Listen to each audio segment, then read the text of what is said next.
Syekh Abdullah Al-Bukhari juga telah menilai bahwa dalam surat As-Satidah itu mengandung upaya membesar-besarkan masalah yang sebenarnya kecil dan tidak sebesar itu.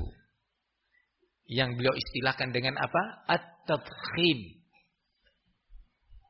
Dalam surat As-Satidah juga ada perbuatan tercela yang namanya at-tahwil. Membikin gambaran permasalahan itu seram, menakutkan. Dan ini perbuatan tercela. Syekh Abdullah Al-Bukhari sudah melihat itu dalam surat As-Satidah.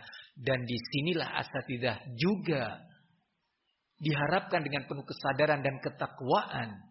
Mengatakan kami salah, kami keliru, kami beristighfar kepada Allah Subhanahu wa ta'ala. Dan meminta maaf kepada salafiyin yang telah saling membenci gara-gara perbuatan As-Satidah. Salafiyin yang saling menghajar, berpisah gara-gara berita-berita tadkhim dan tahwil yang disampaikan oleh As-Satidah sebelum meminta fatwa ulama. Salafiyin yang sampai saling mengusir. Ya. Barakallahu fikum. Meminta maaf. Bagaimana salafiyin sampai tega menyebabkan keluarnya sejumlah banyak talabatil ilmi, para penuntut ilmu.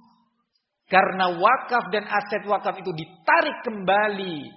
Bukan 1, 2, 3, 4, 5 tempat. Di banyak tempat. Memalukan. Sunnah sayyi'ah. Sunnah yang sangat jelek sekarang terjadi di tengah-tengah salafiyin. Akibat perbuatan As-Satidah yang telah mencoreng nama baik dakwah salafiyah. Meminta maaf kepada salafiyin. Bagaimana seorang ibu sampai menyuruh menantunya menceraikan putrinya. Gara-gara si menantu hadir dalam daurah Al-Imam Al-Muzani. Daurahnya masyayikh ahli sunnah. As-Satidah harus meminta maaf. Bagaimana seorang saudara kita siap membawa parang untuk menutup dan mensegel masjidnya, memalang masjidnya, dan menghentikan sholat Jumat pada hari itu. Dengan parang yang terhunus. Terhasut oleh cara-cara tadkhim dan tahwil al-As-Satidah. Minta maaf kepada salafiyin. Dan yang berikutnya, meminta maaf kepada ulama yang telah dikhianati nasihat-nasihatnya. Tidak dilaksanakan janji-janji mereka kepada ulama.